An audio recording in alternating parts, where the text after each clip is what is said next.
Am I allowed to play the song? I think we need to play the song, you know? We gotta celebrate that. We gotta cherish that because that was a fantastic way to come back and win that game by your Sixers. I think we need to play the song. I think we need to bring it up because Nicolas Batum, off the bench. Dude saved the season probably there.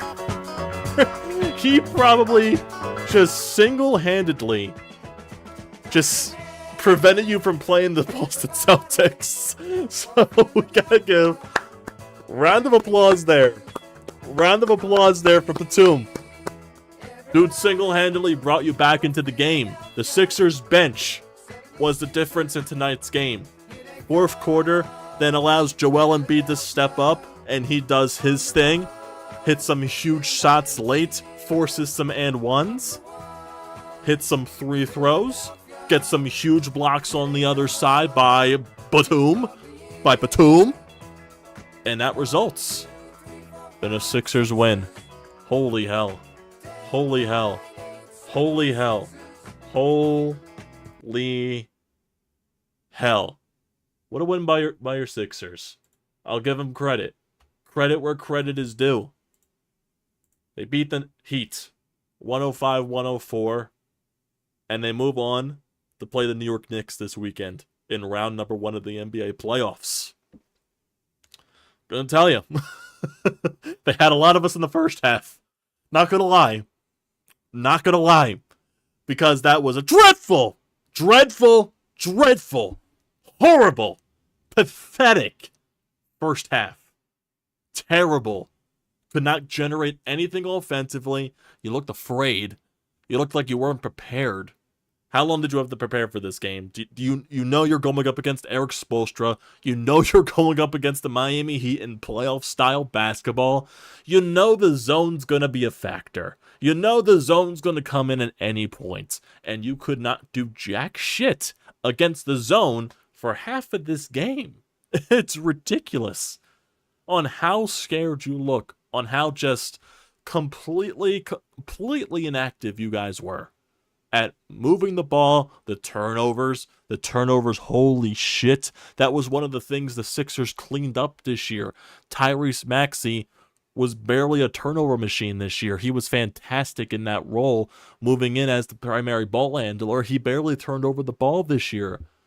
All of a sudden, the Sixers are just a turnover magnet this entire first half. Like, what the hell was even happening? I believe they had, what was it? They had 12 turnovers alone in the first half. That zone was causing so many fits for them. And I mean so many fits for them. It was ridiculous. Now, I guess that goes back to just this Sixers franchise in general, even back to the freaking Brett Brown days with dealing with the goddamn zone and how the Sixers just couldn't figure out a lick of that. Well, Eric Spoelstra, the Heat, they run at the best, and it causes so many teams so many issues and so many playoff runs for this team, for this Miami Heat team, and they once again did that in the first half, but thank God they found a way to figure it out. Thank God they found a way. Thank God. And I'll say this for this Sixers squad. Previous Sixers teams wouldn't have came back and won that game. Previous Sixers teams would have folded and died. That's the one thing I'll give to this Sixers team. They didn't quit. They didn't give up. They kept on fighting, especially in that second half. Batum was huge in that. Your bench was huge in that. Batum, Buddy Hield, all the guys hitting some clutch shots off the bench, keeping you involved in the game. And then that fourth quarter was just anybody's contest. Anybody's contest. It was back and forth. Embiid hitting some shots. Sixers going to the line. Batum hitting some shots from three. He had 6 threes off the bench. 6 threes off the bench. Ridiculous from Batum. He was 6 of 10 from 3. Ridiculous. 20 points in total. My God, he was absolutely amazing. He had 5 rebounds. He had 1 huge block. Holy shit. Holy shit from Batum. Fantastic stuff there. Fantastic. Looking at Embiid, if you look at the entire starting lineup, the entire Sixers roster was just terrible in the first half. Terrible. 12 turnovers. They couldn't move the ball. They couldn't generate offense. They scored 22 points in the first quarter, 17 points in the second quarter. That's how bad it was going. They were terrible shooting. They couldn't hit wide open shots. And like I said, when they do get those wide open shots, they weren't able to drain them. Thankfully, in the second half, they managed to drain them, and they managed to, that's what happens when you have a good head coach in this league and Nick Nurse, to where he is able to adjust to what the Heat threw at you in that second half. And that is the result in you winning this game. Previous coaches on this team wouldn't have done that. Doc Rivers would have stuck to his guns, and the Sixers probably would have got blown out. And it's not like the Heat were doing anything spectacular on offense either. The Sixers just were that putrid. The Sixers were just that putrid offensively against the zone. It was that bad. It was that brutal. The Heat were missing shots. The Heat, notoriously, for the past couple of years, they've been a bad scoring team. They weren't doing anything spectacular. Jimmy Butler gets hurt in this game. He is visibly hurt on the court. Just landed awkwardly on his leg. Limping basically the entire game. He wasn't in there for the final, last couple of minutes of the game. That's how bad it was to not even have playoff Jimmy Butler in late in the game. Something was wrong there with his leg. But Maxey wasn't good. How many turnovers did Maxey have? He had 3 turnovers. Lowry had 2. Embiid had 3. Tobias had 2. Oh, my God. There was one sequence from Tobias in the first half where he had so many rebound attempts, and he just couldn't put it in. Just couldn't put back it in. I couldn't help but laugh. It was that funny. And that just perfectly describes the Tobias Harris situation right now with the Sixers squad, and perfectly describes Tobias Harris's season. Holy shit, that was hilarious. I feel bad for laughing in that moment, but I had to laugh because it was just that funny. It was just that funny. That entire sequence from Tobias. Rebound, can't put it back. Rebound, can't put it back. Rebound, can't put it back. I'm like, come on. You gotta be better than that. You can't embarrass yourself like that. Come on, man. You can't be doing that. Oh my God, that was hilarious. I'm sorry. I just can't get that out of my head. Just all the freaking rebounds and tries to put it back every single time. It is so funny. Just watching that entire sequence. Holy shit. Oh, boy. Looking at some other players, Buddy Hield, he had 7 points off the bench in his 18 minutes. Kelly Oubre, he had 11 points. He was huge defensively for you. Hit some clutch 3-throw shots there at the end.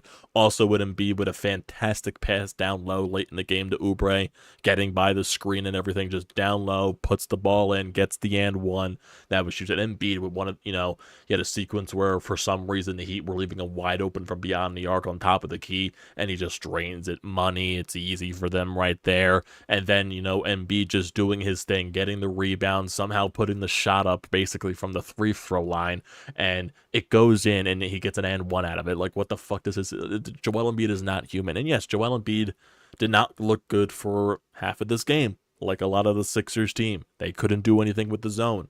It was causing them fits. Joel Embiid looked, physically incapable of doing stuff a little bit in this game. And I really hope that knee, it's probably going to be a factor for this entire playoff run. It's going to be the case. This is not a fully 100% Joel Embiid. This is probably a Joel Embiid running at 70-75%. He probably could have been 80-85% if he didn't get hurt in that, second to last game of the season against, what was it, Charlotte or something like that. This is what, and Joel Embiid can still find ways to put his impact on the game. Came up with some huge plays defensively, some huge blocks, and he stepped up in that fourth quarter as well as the rest of his team. He stepped up. I need better from Tyrese Maxey, though. Tyrese Maxey was, even though I think that just goes for the entire Sixers squad, basically invisible for the first half of this game. Stepped up in the fourth quarter like the rest of the team did. Finished with 19 points. Only hit 1 3. He was 6 of 16 from the field in total. He had 6 assists, 3 rebounds. Those 3 turnovers, they can happen. And that was probably the zone giving a lot of people fits. Tyrese Maxey, I believe he'll be better. I 100% believe he'll be better. I think that was just, the entire Miami defense causing everybody fits. It's not an excuse. It definitely isn't. You got to find a way. You guys were prepared, for a few days here to understand that it was a given that Miami was going to throw the zone at you. They were 100% going to do that at some point during this game. And when you get off to a hot start, they automatically went to that zone, and it caused you fits right there. And that's what went through that huge stretch for Miami and you not being able to score. That was basically it right there. So you guys had so long to prepare for that, and to still have that type of outcome when the game starts going into the first half, that's unacceptable. That is very unacceptable, but like I said, I will give this team props, and that's why you have a fantastic head coach in Nick Nurse, because he made those adjustments, and the team followed through, and they found a way to win it late. It was very, very, very close. It was. Definitely was. In those last seconds. But he found a way. He found a way. That's the most important thing there. Ay. This goddamn team, man. This goddamn team. They 100% lessened the turnovers in that second half. They had 12 in the first half, and I believe they finished the game with what total? I believe they had 16 turnovers in total. And, that's basically only 4 turnovers in the second half, so that is a drastic difference.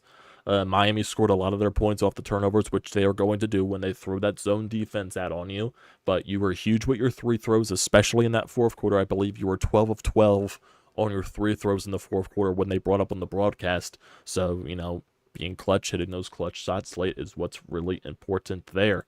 Sixers as a team, they shot 34% from 3. Majority of that was from Nicolas Batum. He was fantastic from that point.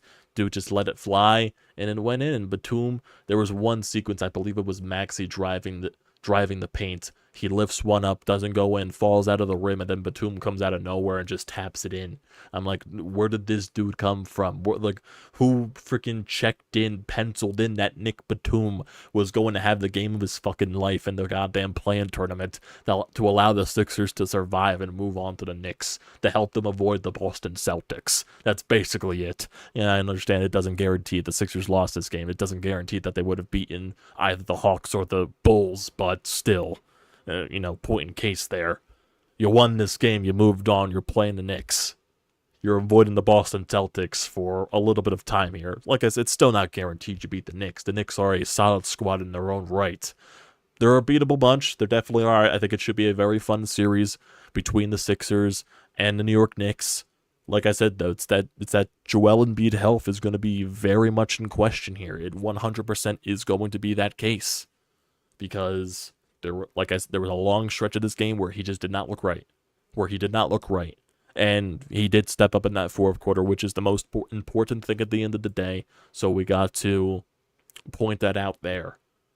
But man, it's fantastic win. Fantastic win overall. And if you want to see, so here we go. Nico Batum, he was 6 of 10 from 3. The rest of the Sixers were 6 of 25 from 3. Jesus Christ. Where did we expect that from Batum? I have no fucking clue. I have no fucking clue. And if you guys want to know the schedule for the first round between the Sixers and the Knicks, it is right here. This is from Austin Krell from 97.3 ESPN and also USA Today. The first game for the Sixers and the Knicks, that'll be on Saturday at 6 p.m. So that'll be game 1. Game 2 is going to be on Monday at 7:30. Then it'll be the next Thursday at 7:30. That'll be the first game in Philadelphia. Then Sunday the 28th, that'll be at 1 p.m. That's game 4. And then if necessary, game 5 is on the 30th of April. Game 6 is on May 2nd, if necessary. And game 7, if necessary, is on May 5th. Now, Saturday, game 1, that is definitely a question mark for me in terms of recap because I might not be home. I probably won't be home and won't be getting home till late. So that recap is definitely up in the air, but should be good for the rest of this series. So just throwing that out there for you guys. But overall, man, it's just amazing. Batum was so huge on the defensive side too, though. Offense was amazing. Hitting those threes was amazing. Dude got back into so many plays, made some hell of rebounds, got some hell of blocks there, forced some turnovers. Did his job, man. Did his job. Savvy vet on basically the last stage of his career. He doesn't even know if he's playing basketball after this. Dude puts one of the games of his life here. Like, you serious here, man? Are you serious? Ooh, boy. Oh, boy. What a game, though, folks. What a game. And now, we're off to play the Knicks, Jalen Brunson, all that. Madison Square Garden, Philadelphia, New York rivalry shaping up here. Should be some fun stuff. It should be some very fun stuff. I need more from a lot of, the starters on this team. It'll be very good for that to happen. You need Maxey to do a lot more. Embiid, especially. I don't care that he is 70-75%. He needs to figure out a way. Lowry, if he finds a way to chip in. Batum's not going to do this every single night.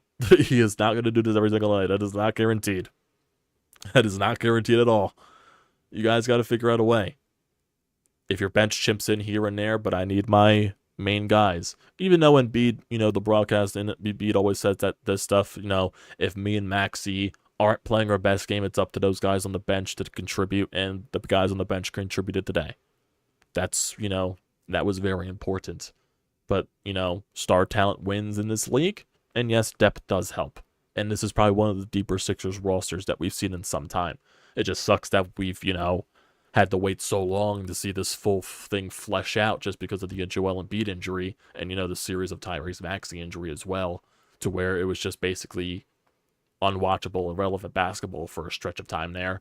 But now, embarking on another playoff run, we'll see where this takes us. Is this the Sixers' best shot to possibly get out of the second round?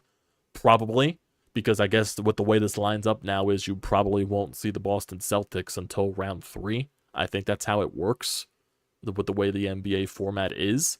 So you might be, this New York Knicks series might be the toughest one you see so far. So we're going to see where that goes.